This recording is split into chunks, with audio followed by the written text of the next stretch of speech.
آج ہم آپ کو سلطان الاولیاء حضرت شیخ عبد القادر جیلانی رحمۃ اللہ علیہ کا شجرہ نسب دکھانے جا رہے ہیں، چونکہ آپ کو یہ شرف حاصل ہے کہ آپ اپنے والد کی طرف سے حسنی اور والدہ کی طرف سے حسینی سید تھے۔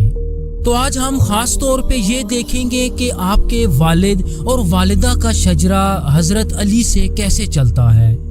آپ کی پیدائش کا وہ کون سا واقعہ تھا جو پوری دنیا میں مشہور ہو گیا، اور آپ کے کل کتنے بچے تھے، اور کیا آج ان کی اولاد دنیا کے کسی حصے میں پائی جاتی ہے؟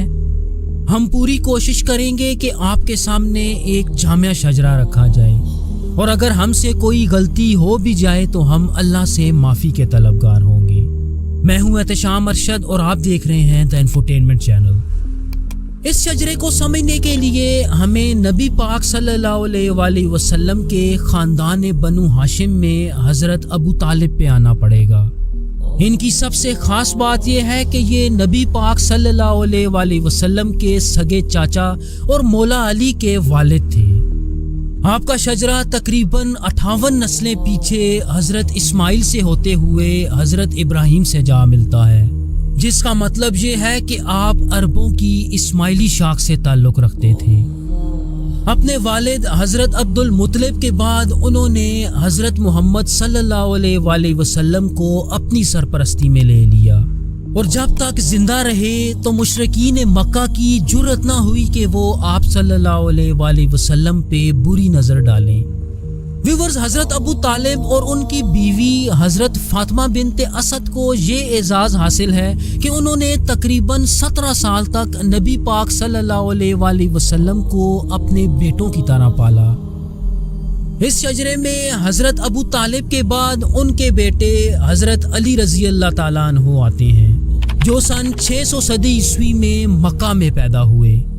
مولا علی کو یہ شرف بھی حاصل ہے کہ ان کی پرورش اور تربیت خود محمد صلی اللہ علیہ وآلہ وسلم نے کی، اور 9 سال کی عمر میں وہ ان گنے چنے لوگوں میں شامل تھے جنہوں نے سب سے پہلے اسلام قبول کیا۔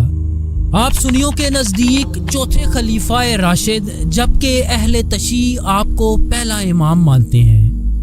مدینہ ہجرت کرنے کے بعد تقریباً 22 سال کی عمر میں مولا علی کی پہلی شادی آپ صلی اللہ علیہ وآلہ وسلم کی چھوٹی اور چہیتی بیٹی حضرت فاطمہ رضی اللہ تعالیٰ عنہا سے ہوئی، جن سے آپ کے 3 بیٹے حضرت حسن، حضرت حسین اور حضرت محسن کے ساتھ ساتھ 2 بیٹیاں حضرت زینب اور ام کلثوم پیدا ہوئیں۔ اور ویورز، مولا علی کو یہ شرف بھی حاصل ہے کہ ان کے 2 بیٹوں حضرت حسن اور حضرت حسین رضی اللہ تعالیٰ عنہ سے نبی آخر الزمان حضرت محمد صلی اللہ علیہ وآلہ وسلم کی اولاد یا نسل چلتی ہے، جنہیں شریف یا سید کہا جاتا ہے، اور جو آج بھی دنیا کے مختلف حصوں میں پائے جاتے ہیں۔ جہاں تک شیخ عبد القادر جیلانی کی بات ہے تو ان کا شجرہ اپنے والد کی طرف سے حضرت حسن، جبکہ اپنی والدہ کی طرف سے حضرت حسین رضی اللہ تعالیٰ عنہ سے چلتا ہے، مطلب آپ حسنی اور حسینی سید تھے۔ حضرت حسن رضی اللہ تعالیٰ عنہ کو یہ شرف حاصل ہے کہ انہوں نے ایک طرح سے مسلمانوں کے پہلے فتنے کا خاتمہ کیا۔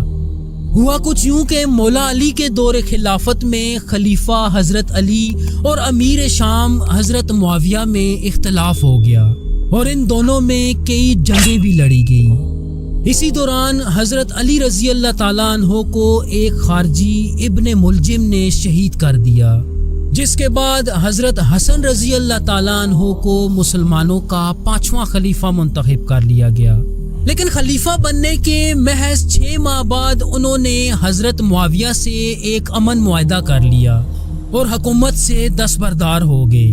اور ویورز، حسن معاویہ اس معاہدے کے بعد عربوں میں بنو امیہ کے دور حکومت کا آغاز ہوتا ہے۔ روایات میں آتا ہے کہ ان کی بیوی یا غلاموں میں سے کسی نے انہیں زہر دیا تھا۔ ویورز، جہاں تک حضرت حسن کی اولاد کی بات ہے تو ان کی نسل ان کے 2 بیٹوں حضرت زید اور حضرت حسن ابن حسن سے چلتی ہے۔ شیخ عبد القادر جیلانی کے جد امجد حسن ابن حسن تھے، جنہیں حسن المثنی بھی کہا جاتا ہے۔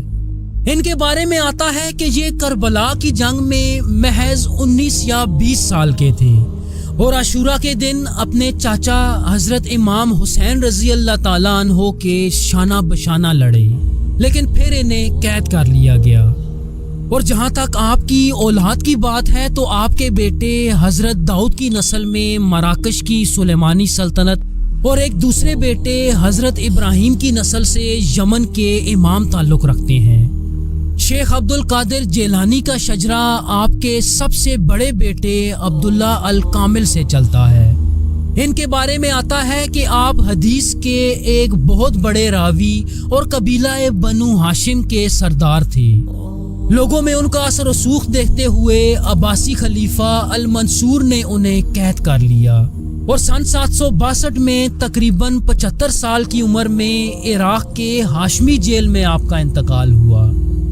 ویورز، جہاں تک ان کی اولاد کی بات ہے تو ان کے کل 8 بیٹے تھے اور شیخ عبد القادر جیلانی کا شجرہ ان کے بیٹے حضرت موسیٰ الجون سے چلتا ہے۔ ان کے بارے میں آتا ہے کہ وہ ایک لکھاری اور بہت اعلیٰ پائے کے شاعر تھے۔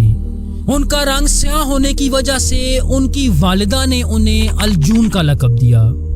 خلیفہ المنصور نے حضرت حسن المثنیٰ کے متحد بیٹوں کے ساتھ ساتھ انہیں بھی عراق کی ہاشمی جیل میں قید کر رکھا تھا۔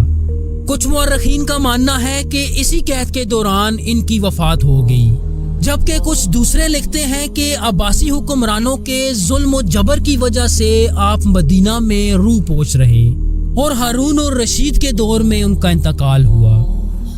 حضرت موسیٰ الجون کے 3 بیٹے تھے اور شیخ عبد القادر جیلانی کا شجرہ ان کے بیٹے عبداللہ الرضا سے چلتا ہے۔ ان کے بارے میں آتا ہے کہ یہ موجودہ عراق کے شہر بصرہ میں اس وقت پیدا ہوئے کہ جب ان کے والد اسی شہر میں روح پوش تھے، چنانچہ آپ عبداللہ بصری کے نام سے بھی جانے جاتے ہیں۔ جہاں تک آپ کی والدہ حضرت سلامہ کی بات ہے تو ان کی نسل تقریباً 3 پشتیں پیچھے خلیفہ اول حضرت ابو بکر صدیق رضی اللہ تعالیٰ عنہ سے جا ملتی ہے۔ ان کے کل 5 بیٹے تھے جن کی اولادیں آج بھی اردن، حجاز اور طائف کے مختلف علاقوں میں پائی جاتی ہیں۔ شیخ عبد القادر جیلانی کا شجرہ ان کے بیٹے موسیٰ ابن عبداللہ سے چلتا ہے۔ آپ سن 835 عیسوی میں مدینہ میں پیدا ہوئے اور جوانی کی عمر میں پہنچ کے اپنے والد عبداللہ الرضا سے بیعت اور خلافت حاصل کی۔ ان کے سب سے اہم بیٹے حضرت داؤد تھے جنہوں نے اپنے 9 بھائیوں اور جانشینوں کے ساتھ مل کے عباسی سلطنت سے حجاز کا پورا علاقہ فتح کر لیا، جہاں انہوں نے اپنی خود مختار حکومت کی بنیاد رکھی۔ حضرت داؤد کے بعد ان کے بیٹے حضرت محمد المدنی اور پھر حضرت یحییٰ الزاہد آتے ہیں۔ ویورز، حضرت یحییٰ نے اس خاندان میں پہلی دفعہ حجاز سے ہجرت کی اور وہ عراق کے علاقے مادین میں آ گئے۔ انہیں امام غزالی کا ایک قریبی دوست بھی سمجھا جاتا ہے۔ مادین کے ایک گاؤں الجیل میں رہتے ہوئے ان کے ہاں ایک بیٹا پیدا ہوا جس کا نام اس علاقے کی نسبت سے عبداللہ الجیلی رکھا گیا، جو شیخ عبد القادر جیلانی کے دادا تھے۔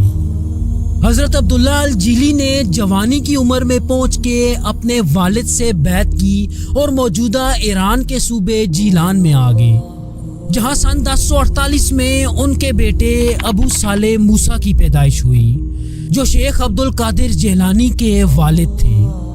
آپ کی کنیت ابو صالح اور لقب جنگی دوست تھا۔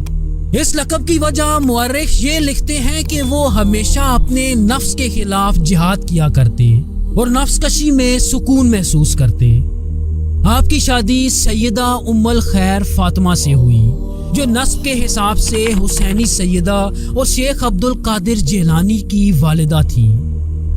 اگر ان کا شجرہ دیکھا جائے تو وہ کچھ یوں ہے کہ سیدہ ام الخیر فاطمہ بنت سید عبداللہ سمیع بن سید محمد بن سید جواد بن امام علی الرضا بن امام موسیٰ الکاظم بن امام جعفر الصادق بن امام باقر بن امام زین العابدین بن امام حسین اور بن امیر المؤمنین سیدنا علی المرتضیٰ رضی اللہ تعالیٰ عنہ۔ شیخ عبد القادر جیلانی یکم رمضان سن 1078 میں ایران کے صوبے جیلان میں پیدا ہوئے، جو اس وقت سلجوق سلطنت کے زیر کنٹرول تھا۔ انہوں نے اپنی ابتدائی زندگی جیلان میں ہی گزاری۔ ویورز، تمام علماء اور اولیاء اس بات پہ متفق ہیں کہ آپ ایک پیدائشی ولی تھے۔ آپ کے بچپن کا جو واقعہ سب سے زیادہ مشہور ہے وہ یہ کہ آپ ماہ رمضان میں فجر سے لے کے مغرب تک یعنی روزے کے اوقات میں کبھی دودھ نہ پیتے، اور ان کی یہ بات پورے جیلان میں بہت مشہور تھی۔ سن 1095 میں 18 سال کی عمر میں آپ حصول علم کے لیے جیلان سے بغداد آ گئے، جہاں آپ کو فقہ کی تعلیم میں حضرت ابو سعید مبارک مخزومی، علم حدیث میں ابو بکر بن مظفر اور قرآن کی تفسیر کے لیے محمد جعفر جیسے عظیم اساتذہ میسر آئے۔ تحصیل علم کے بعد شیخ عبد القادر جیلانی نے بغداد شہر کو چھوڑ دیا اور عراق کے صحراؤں اور جنگلوں میں تقریباً 25 سال تک عبادت اور ریاضت میں مشغول رہے، لیکن سن 1127 میں آپ نے دوبارہ بغداد کا رخ کیا اور درس و تدریس کا ایک سلسلہ شروع کیا، اور کچھ ہی عرصے میں آپ کی شہرت و نیک نامی پورے بغداد اور پھر دور دور تک پھیل گئی، جس کی بدولت وہ بہت سے یہودیوں اور عیسائیوں کو مسلمان کرنے میں کامیاب ہو گئے۔ کہا جاتا ہے کہ شیخ عبد القادر جیلانی نے مختلف اوقات میں 4 شادیاں کی، اور ان شادیوں کا آغاز 50 برس کی عمر سے کیا۔ ان 4 بیویوں سے آپ کے 49 بچے پیدا ہوئے، جن میں 20 لڑکے اور باقی لڑکیاں تھیں۔ ویورز، آپ کے بیٹوں میں سب سے مشہور 10 بیٹے تھے، جن کے نام آپ چارٹ پہ دیکھ سکتے ہیں، اور جہاں تک موجودہ دور کی بات ہے تو آپ کی اولاد آج بھی عراق میں بغداد، ایران میں جیلان، مصر، کردستان اور شام کے کئی علاقوں میں پائی جاتی ہے۔ شیخ عبد القادر جیلانی کا انتقال سن 1166 کو ہفتے کی شب 89 سال کی عمر میں ہوا، اور آپ کی تدفین بغداد میں آپ کے مدرسے کے احاطے میں ہوئی۔ ان کا مزار صفوی دور حکومت میں مکمل طور پہ تباہ ہو گیا، تاہم سن 1535 میں عثمانی سلطان سلیمان دا میگنیفیسنٹ نے ان کے مزار کی دوبارہ تعمیر کرائی۔ ویورز، کربلا کی جنگ کے بعد بنو امیہ اور بنو عباس نے مولا علی کے خاندان یا اہل بیت کے ساتھ کیسا سلوک کیا؟ مولا علی کے خاندان سے 12 اماموں کی فیملی ٹری دیکھنے کے لیے اسکرین پہ دی گئی ویڈیو ضرور ملاحظہ کیجیے۔ تھینک یو سو مچ۔ اللہ حافظ۔